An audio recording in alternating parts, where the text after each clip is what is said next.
everybody, welcome back to the Hobby Homestead. It has been a busy weekend around here because we were at my dad's wedding, which was adorable. The kids were in it as a flower girl and a ring bearer. And I realized this morning that if I wanted to come out here and film a video, I had to clear everything off my phone. That's because I had all the wedding footage, photography, and video on my phone from the weekend. So it's cleared off now and I have space so I can talk to you today. Speaking of photos, professional photos, we're having a photographer come here at the end of the week, and she's our photographer, like our family photographer. Her name's Misty, and she's awesome. And this is the first time we're having her to our house. We typically splurge on family photos every 2 years, and we go to this nice park-like place where there's fall colors and everything. And this year we decided that our backyard was important enough to us that we could overlook some of the things that are bothering us, some of the unfinished jobs and a little bit of like the end of season messiness. We could overlook that so that we could do our photos here this year. But that means, looking around me, I have a lot of work to do. I need to do a lot of cleanup. This is the time of year when I kind of let the garden go. It's mid-September now. And I was going to do a garden tour, and then looking around, I just thought nothing has really changed since the August tour, except a lot of things look a little more dead, a little more rough. I decided instead I'm going to do a cleanup video. So I'm going to go around the garden and I'm going to prune out some dead stuff. I'm going to put the sprinklers on because we've been in a drought for a couple weeks now and things are struggling. Normally, again, I wouldn't care. In fact, it's natural, it's normal. I would let things go and not water them now so that they can just slip into dormancy nice and naturally. But I want to bring back just a little bit of life to the garden for our photos. So I'm going to put the sprinkler on some areas, clean up some dead stuff, and I'll bring you along with me.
There are some areas of the yard that I don't care if they look a mess, like our living life pile. That's what my son calls it. It's our scrap pile where we put like branches and other things that I don't need to put out to the curb in a yard waste bag. I also can't fit it in my compost very well, you know, big log sticks, that kind of thing. So they go in that pile unless they're diseased. And then I do kick it to the curb, get rid of it. I don't mind the look of that so much. What I do mind the look of is underneath the playhouse. This is where we've been putting stuff that I don't know what else to do with. So all of our chicken wire cages for the fruit trees, come late fall, we're gonna need to put those on the fruit trees. But for now, I just shove them underneath the playhouse. And I have a feeling we're gonna be doing photos back here on the hill a bit, so I gotta get this cleaned out.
This is what's left of the squash hill that I planted.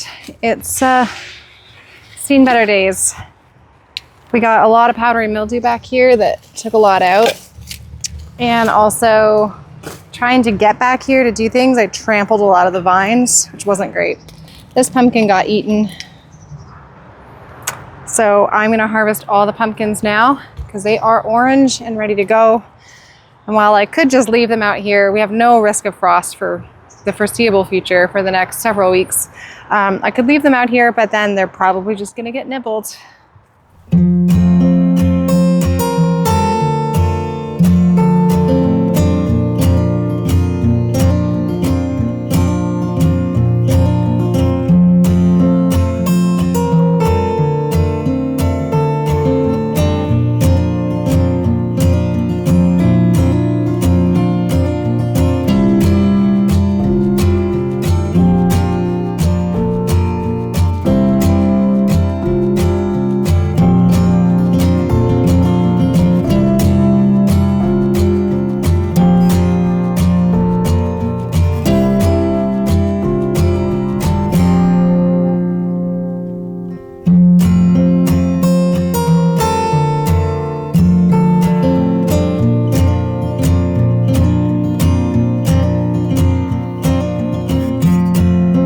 Wearing my rose pruning gloves because pumpkin, squash, cucumbers, all of those plants, their vines really irritate my skin.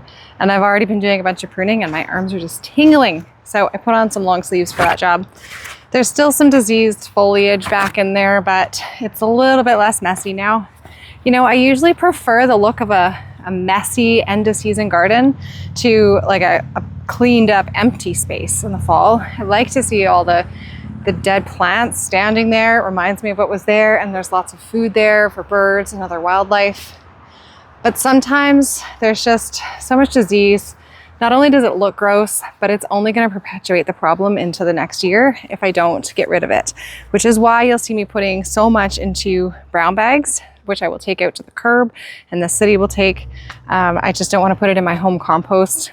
And you know, if I could put it in the green bin, the municipal green bin, then I know it's getting heated to a temperature where it will kill those spores, but I can't take giant sacks of pumpkin foliage and put it in my green bin. You're just not supposed to do that. So the best solution I've come up with is to at least get it off of my property, take it to the dump where they can then deal with it, along with everybody's leaves and everything else that people will take to the curb in the fall. Everything else though, like if it doesn't have a disease that will spread to the rest of the garden, then I do put it into my compost bin. Or I just leave it on the ground. That's even better because then it'll just decompose and feed the soil right where it grew from. It has gotten really hot out. I've done almost everything out here in terms of cleanup. I still have a pile of kids' toys that need to get scrubbed because they've been living outside all spring and summer and they're about to move inside caked in dirt. That's still on the to-do list, but to be honest, I'm going to make the kids do that. And I also identified a couple of blank spots in the garden where I thought I would add some fall mums. I just got a couple for like these bare patches. So I've got a pot or two where I thought I was gonna grow a cabbage and then the cabbage looper came and ate it, the little green caterpillars. So I have an empty pot or two. And then I got the salvia. I mean, I think this bee came home with me from the garden center because bees love salvia. They love it. Let's see where we can put them. So I had a couple pots right here. This one had a house plant in it that I killed and I figured it could sit out here just for now for this fall. That one had a cabbage in it. This thing, that plant could go there.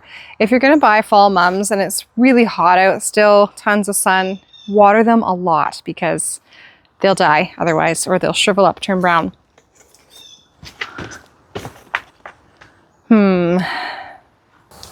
Right there.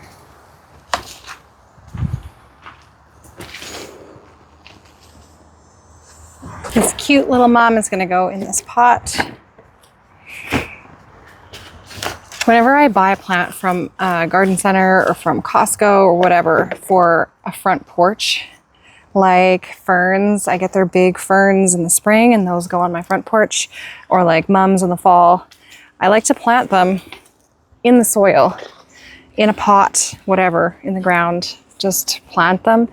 They're usually really, really root bound, so you can kind of untangle their roots a little bit along the bottom and plant them.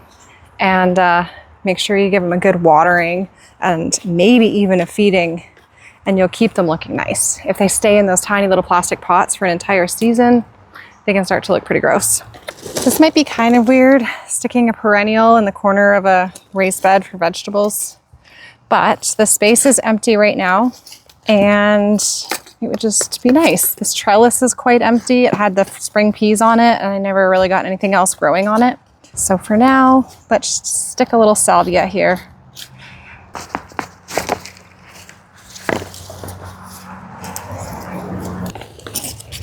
I'm gonna have to water that puppy too. There are actually quite a lot of flowers in this bed. It's accidental. There's marigolds, there's the salvia, that's not accidental. And then there's more marigold and some calendula. Those are just all volunteers, the marigolds and the calendulas. All the parsley that's back in here is a volunteer. And then the beets are something that I forgot I even sowed there, and they look pretty. Got their red stems and their bright green leaves.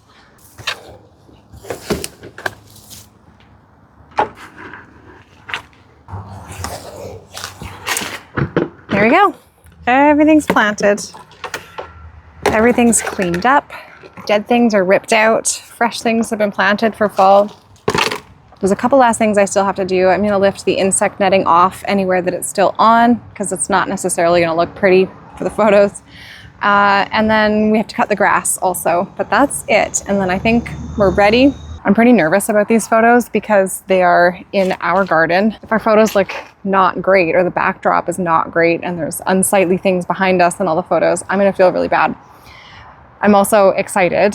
Nervous and excitement, they always go together. I'm excited because we're gonna get some really nice pictures, hopefully, of our garden. And this is the very end. This is the tail end of the season. So the photos that we capture this month, near the end of September, will be the photos that carry us through the winter, get us excited again for spring. And I'm really glad that I took this time to try to revamp the garden a little bit rather than just letting it go by the wayside and letting the plants go to sleep early. They're gonna stay up late because I want this place looking nice for our photos. There is a fly trying to get into my mouth. Anyway, I'll post some photos once those are in. Our photographer usually takes like 6 weeks or so to get pictures edited and sent back. So I will post a couple when those do come in. And in the meantime, I still plan to post every week, less harvesting videos and more winter care videos, how we put the gardens to bed, laying compost, laying mulch. There will be some fruit tree pruning videos and other fruit tree care, raspberry cane pruning and care. I'll be making content on all those topics. So come on back and check those out. Thanks for coming along while I got things tidied up. I hope that you'll come and grow with us.